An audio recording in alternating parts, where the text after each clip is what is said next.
Friends, कैसे आप सब। आज की इस वीडियो के अंदर हम ज्योग्राफी का चैप्टर नंबर 7 को करेंगे। लास्ट वीडियो के अंदर हमने करा था ज्योग्राफी का चैप्टर नंबर 6। उससे पहले हमने इकोनॉमिक्स को कंप्लीट करा था। जैसे आप लोगों को पता है, हमारे चैनल पे रिवीजनरी वीडियोस बहुत सारी आ चुकी हैं। जाइए उनको जाके देखिए। एसएसटी की हो चुकी है, सपोर्ट बना के रहोगे तो साइंस इंग्लिश भी आएगी, उनके इंपॉर्टेंट क्वेश्चन आंसर्स की भी आएगी। 2022 की चल रही है। अपने दोस्तों को बताओ, उनको शेयर करो, उनकी भी हेल्प करो, खुद भी पढ़ लो। पूरे साल अगर आपने पढ़ाई नहीं करी है, बेनिफिट ये कि इस एक दो महीने के अंदर पढ़ पाओगे, बिकॉज रिवीजन सेशंस है। छोटे छोटे से नोट्स करवा दूंगा आप लोगों को। दूसरा बेनिफिट ये है, अगर आपने पूरे साल पढ़ाई करी है तो रिवीजन बहुत ज्यादा आपको जरूरत है, उसके अंदर आपको हेल्प मिलेगी। ठीक है, तो आइए यहाँ पर पढ़ेंगे। सबसे पहला जो हमारा टॉपिक है वो है यहाँ पर movement of goods and services can be over 3 important domains. कोई भी इकोनॉमी है वो कैसे बढ़ती है। इकोनॉमी का मतलब होता है अर्थशास्त्र। कोई भी देश कैसे तरक्की करता है, जब भैया वो बिजनेस करता है, जब वो ट्रेड करता है, सामान बेचता है, सामान खरीदता है, एक्सपोर्ट करता है बहुत ज्यादा, तो वो देश क्या करता है, ग्रो करने लग जाता है। और एक बात बताओ, लास्ट चैप्टर के अंदर हमने ये सब चीजें पढ़ी थी मैन्युफैक्चरिंग के बारे में। ये चीजें बनाएंगे, इंडस्ट्री लगाएंगे, कैपिटल लाएंगे, उनके काफी सारी चीजें पढ़ी। पर एक बात बताओ, क्या सामान बैठे बैठे बिक जाएगा? नहीं। तो उसको क्या है, ट्रांसपोर्ट करवाना पड़ेगा, यानी कि इधर से उधर लेकर के जाना पड़ेगा। इस चैप्टर के अंदर हम सिर्फ यही पढ़ेंगे। ये चैप्टर आपने पहले भी पढ़ रखा है जब आप छोटे हुआ करते थे 5th 6th में। ये याद रहो, आपने road transport, water transport, airways, ये सब चीजें पढ़ रही थी ना। यानी कि कार बाइक जो पढ़वाते थे टीचर हमें, शिप्स पढ़वाते थे, हेलीकॉप्टर, ये सारी सारी चीजें वही है इसके अंदर भी। बस 10th के हिसाब से थोड़ा सा लेवल बढ़ जाएगा। क्लियर? तो यहाँ पर भी वो यही कह रहे हैं कि अगर गुड्स है, सर्विसेज है, तो इनको क्या है, इनकी मूव कराना बहुत जरूरी है, एक जगह से लेकर के दूसरी जगह तक, तब ये सेल हो पाएगी। तो इसके 3 डोमेन्स हैं, यानी कि 3 तरीके हैं। वो है सबसे पहला लैंड। आप जमीन से कर सकते हो, जमीन से एक जगह को दूसरी जगह लेकर जा सकते हो। जैसे कि दिल्ली से लेकर के आपको किसी जगह पे अमृतसर तक जाना है, तो आप लैंड को बहुत अच्छी तरीके से इस्तेमाल कर सकते हो। अगर आपके पास एक तरीका है वो है वाटरवेज, आप पानी से जा सकते हो, यानी कि शिप वगैरह से। तीसरा तरीका, अगर आपको जल्दी जाना है, एयर। एयर में कैसे जाओगे, उड़ के? नहीं, एयरप्लेन से, एयरक्राफ्ट वगैरह से। क्लियर? बहुत सिंपल है ना चैप्टर। 3 तरीके हैं किसी जगह किसी गुड को मूव करवाने के, लैंड, वाटर, एयर। अब इसके अंदर ट्रांसपोर्ट आ जाते हैं। ट्रांसपोर्ट ये तो थे डोमेन्स। अब ट्रांसपोर्ट के बारे में पढ़ेंगे। ट्रांसपोर्ट टोटल 5 होते हैं। सबसे पहला है रोडवेज, यानी कि रोड के थ्रू, सड़कों से। अगला है वाटरवेज, यानी कि पानी के थ्रू। फिर अगला है एयरवेज, यानी कि हवा के थ्रू। रेलवेज, देखो रोडवेज और रेलवेज अलग होता है। रोड पे, रोड मतलब सड़क, और रेलवे मतलब ये पटरी वगैरह से, यानी कि ट्रेन से। और जो पाइपलाइन है, शायद आपने पहली बार ही सुना होगा, अगर आप ये चैप्टर पहली बार पढ़ रहे हो तो। पाइपलाइन क्या होता है, पाइप्स के थ्रू। भी आप बोलोगे पाइप के अंदर कौन बैठ के जाएगा? देखो पाइप के अंदर क्या होता है, आप गैस हो गई, ऑयल हो गया, आपको इजीली ट्रांसपोर्ट कर सकते हो आप उसको। बाय चांस ये मान लो, अगर आपके पास बहुत सारा ऑयल है, यानी कि पेट्रोल समझ लो या फिर डीजल समझ लो, तो अगर आप उसको किसी कंटेनर में रखोगे ना, तो आपने बचपन में पढ़ा होगा कि पेट्रोल उड़ जाता है, सारा नहीं थोड़ा बहुत। बट पाइपलाइंस की हेल्प से ये होता है, अगर आप पाइप के थ्रू उसको ट्रांसपोर्ट करवाओगे ना, तो वो उड़ेगा नहीं। पहला चीप होता है, सस्ता होता है, किसी जगह पे भी चल जाता है। उसकी ना वो बहुत ज्यादा वाइड होता है। वाइड नेटवर्क का मतलब होता है आप इस पाइप्स को कहीं पे भी लगा सकते हो, क्योंकि पतले होते हैं, कहीं से भी एडजस्ट करके लगा दो। ठीक है, पूरे चैप्टर के अंदर सिर्फ हम ये 5 जो खेल चल रहे हैं ना, रोडवेज, वाटरवेज, एयरवेज, रेलवेज और पाइपलाइंस, इनके बारे में पढ़ेंगे। और एक अलग सा नन्ना मुन्ना सा टॉपिक है, वो है कम्युनिकेशन, बातचीत का। वो मैं आपको करवाऊंगा। जैसे कि हर वीडियो हमारी 2 पार्ट्स के अंदर है, इस वीडियो के अंदर हम सिर्फ रोडवेज के बारे में पढ़ेंगे, बिकॉज पूरे चैप्टर का जो 40% ना भैया ये लेकर के बैठा हुआ है। बाकी 20% 10% है सब। ये 20% है, ये 20 है, ये 10%, ये 10%, कम्युनिकेशन 10%, छोटे छोटे टॉपिक्स हैं। पर जो मेजर टॉपिक है वो है रोडवेज। इस वीडियो के अंदर हम ये करेंगे, तो प्लीज इसे नोट कर लो, दोबारा सुन लो। अगर आपको एक गुड को दूसरे के लेकर के जाना है, तो भैया आपके ट्रांसपोर्ट फैसिलिटीज होनी चाहिए।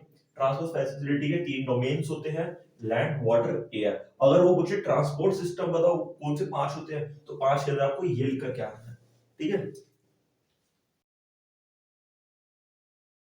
तो आइए स्टूडेंट्स, अब हम पढ़ेंगे अपना सेकंड टॉपिक, वो है रोडवेज। जल्दी जल्दी से आपकी रिवीजन कराऊंगा मैं। India has one of the largest road network in the world, about 2.3 million kilometre at percent.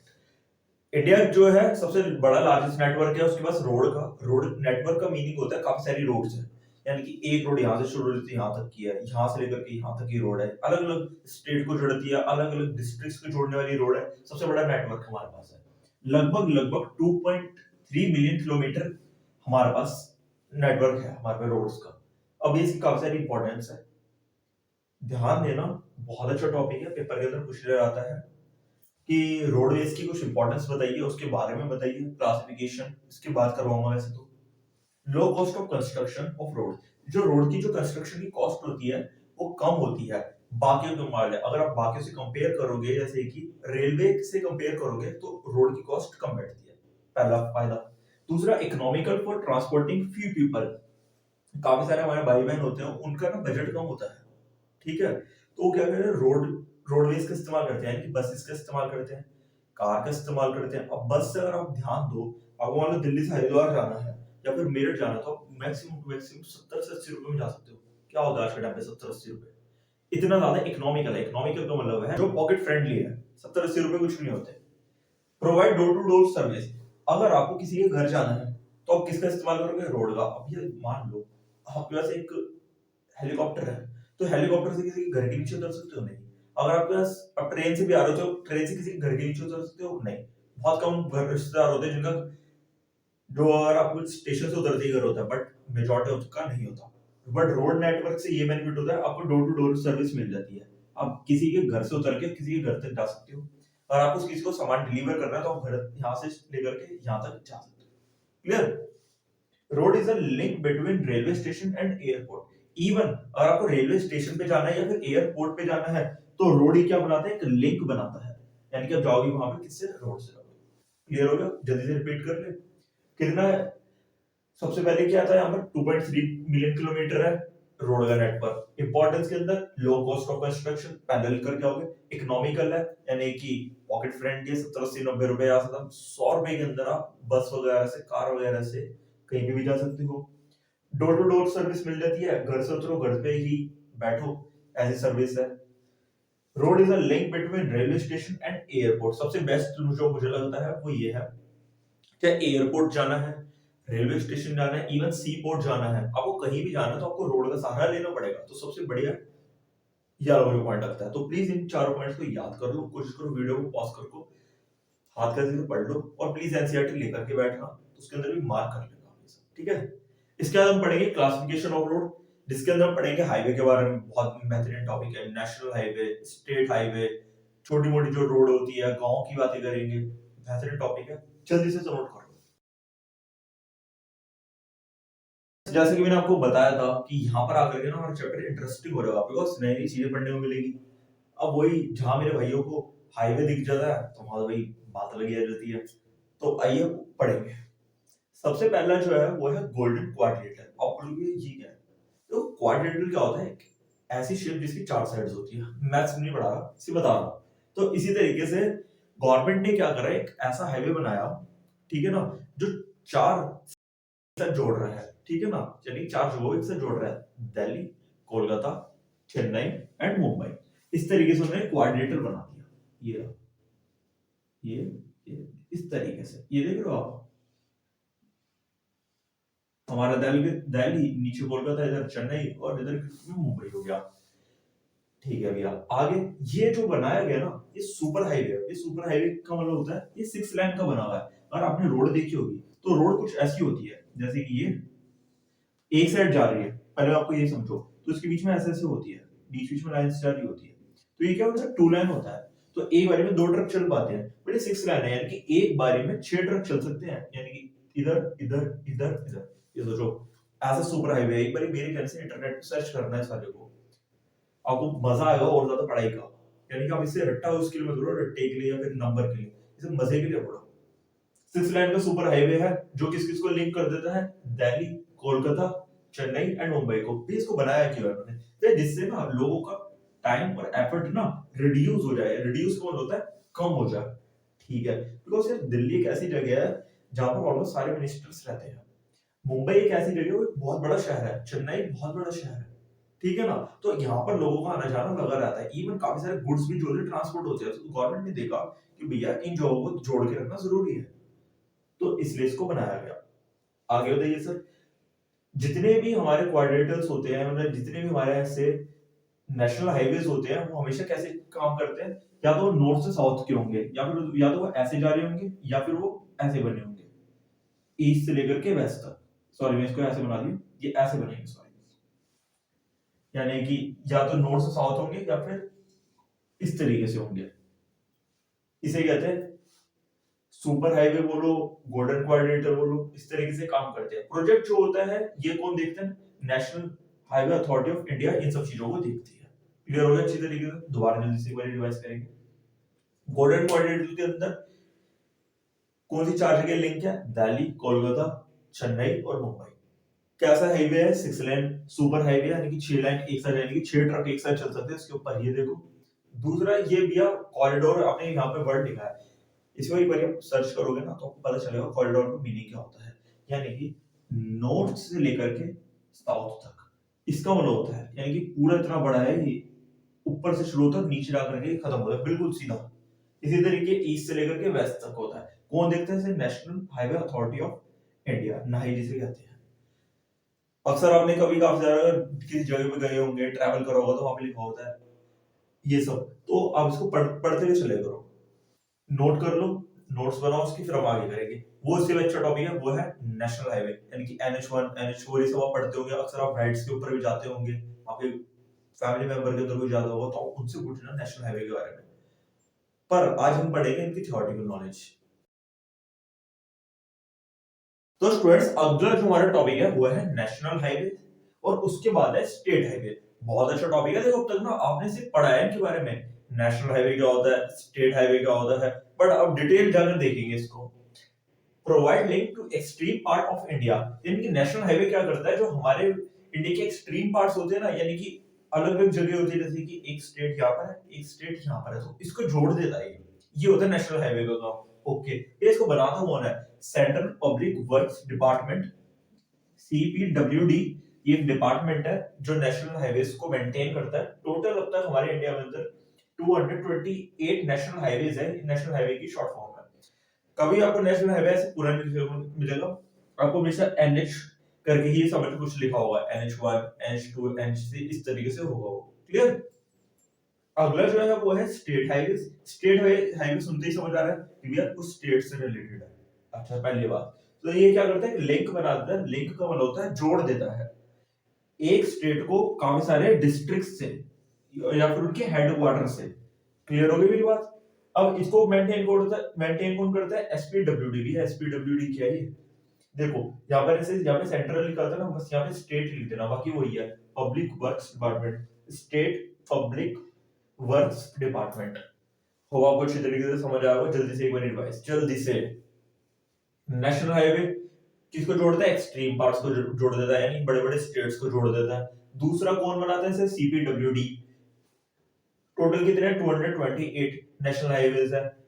State highway क्या करता है? स्टेट और जितने भी हेडक्वार्टर है, जैसे कि छोटे छोटे डिस्ट्रिक्ट्स है ना, उनको जोड़ देता है। कौन बनाता है? ये राज्य की सरकार, यानी कि स्टेट की गवर्नमेंट बनाती है, state public works department.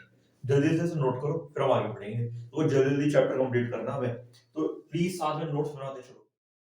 Friends, अब हम आगे बढ़ेंगे। हमने अभी क्या पढ़ा था? हाईवेज के बारे में। अब थोड़ा ना नीचे आ जाते हैं इससे। अब है डिस्ट्रिक्ट रोड्स, अदर रोड और border road.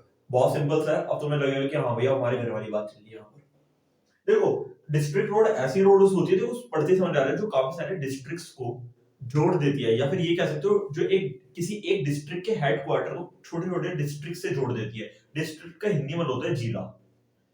Link district headquarter with other place of district. ठीक है ना? पहली बात, ये मेंटेन कौन करता है? इसे जिला परिषद इसको मेंटेन करता है।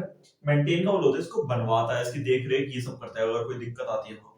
क्लियर? तो दोनों पॉइंट्स को प्लीज याद रखना। यहाँ पर आप लोगों ने बना दिया है। अगला है अदर रोड। अदर रोड का सिंपल सा मतलब है जो आपके गांव को एक शहर से जोड़ती है, शहर को एक गांव से जोड़ती है। तो link rural area with towns. Towns यानी कि शहर वगैरह, ये मान लो जो छोटे शहर होते हैं ना, उनको कहते हैं। अगला है बॉर्डर रोड। बॉर्डर रोड सुनते ही समझ आ रहा है, border road organisation construct and maintain bordering areas of the country which was established in 1960। यानी कि ऐसी रोड है जो हमारे बॉर्डर के पास होती है ना, ये बॉर्डर रोड ऑर्गेनाइजेशन इसको मेंटेन करती है, बनवाती है, कोई दिक्कत आती है वो सब देखती है, ठीक है ना। कोई भी रोड हमेशा एक जैसी नहीं रहती, हर 3-4 साल के अंदर उसके अंदर कोई ना कोई चेंज आता ही आता है। तो कौन देखता है? बॉर्डर रोड ऑर्गेनाइजेशन देखती है। हिंदुस्तान के अंदर की बात चल रही है, हिंदुस्तान में 1960 के अंदर ये ऑर्गेनाइजेशन बनी थी। अब इसके बाद पढ़ेंगे मटेरियल के बेसिस पे कि भाई मटेरियल के बेसिस पे ये बताओ, बचपन में तुम याद पढ़ते थे पक्का रोड कच्चा रोड, वही पढ़ाऊंगा बस इंग्लिश में होगा। इस बार वो मेटल और नॉन मेटल के नेम से जानी जाएगी, तो ये वाली जल्दी से नोट करो। तो स्टूडेंट्स अब हम करेंगे अपनी वीडियो को कंप्लीट। यहाँ पर देखो आपको मैंने क्या क्या पढ़वाया, हाईवे के बारे में पढ़वा दिया, जितनी भी क्लासिफिकेशन हो सकती थी रोड की पॉसिबल में सारी आपको करवाई है, कौन उनको मेंटेन करता है ये सारी चीजें पढ़वा दी है, ठीक है ना। ट्रांसपोर्ट के बारे में पढ़वा दिया था। अब जो हमारी नेक्स्ट वीडियो होगी ना, उसके अंदर मैं आपको railway, Airways and pipeline and communication के बारे में पढ़ाऊंगा। 4 टॉपिक है, छोटे छोटे से हैं, वीडियो को जरूर देखना। उसके बाद ये चैप्टर भी हमारा खत्म हो जाएगा। रिवीजन वीडियो चल रही है, मान के चलते सारी की सारे जो छोटे छोटे से पॉइंट लिखवा रहा हूँ आपके दिमाग में बैठ रहे होंगे अच्छी तरीके से। वीडियो को शेयर करो और अपने दोस्तों के साथ, जैसे मैं बार बार ये कर रहा हूँ, देखो दोस्त बहुत जरूरी है। मतलब जैसे माँ बाप जरूरी है वैसे दोस्त जरूरी है, वैसे हम जरूरी है। तो दोस्तों के साथ शेयर जरूर करो और उनको बताया जो यार कि तुम भी पढ़ो और हम भी पढ़ेंगे। मटेरियल, किस मटेरियल की वो रोड बनी है, या तो वो हो सकती है मेटल्ड या फिर हो सकती है अनमेटल्ड। मतलब यह पर्दे समझ आ रहा है, मेड ऑफ सीमेंट या कंक्रीट। यानी कि कोई ऐसी रोड जो अच्छी बात है सीमेंट की बनी हुई है, कंक्रीट की बनी हुई है, तो वो क्या होती है? मेटल्ड रोड होती है। अब ये सीमेंट की बनी है तो सीधी ज्यादा मजबूत होगी, और ज्यादातर ऐसी जो रोड होती है आपको कहाँ मिलेगी? शहर के अंदर मिलेगी, यानी सिटीज में मिलेगी। ये क्या होती है? ऑल वेदर रोड होती है। ऑल वेदर रोड का मतलब चाहे सर्दी है, गर्मी है, सर्दी है, कोई सी भी सीजन है, यानी कोई सा भी वेदर है, ये जो रोड होती है सक्सेसफुल होती है, यानी कोई दिक्कत इसमें नहीं आती है। But on the other hand unmetalled road, सुनते ही समझ आ रहा है ऐसी रोड जो मड और ग्रेवल यानी कि मिट्टी वगैरह की जो बनी होती है ना, जो गांव के अंदर होती है, उन रोड को कहते हैं। Which is found in rural areas, यानी गांव वगैरह में मिलती है। Can not be used during rainy season. देखो गर्मी सर्दी के अंदर तो काम कर जाती है, बट जहां बारिश आती है ना, वहां पे ना इसके अंदर दिक्कतें आने लग जाती है, दरारें आने लग जाती है, वहां पे अपने आप ही गड्ढे होने लग जाते हैं, पानी भर जाता है उन रोडों के ऊपर।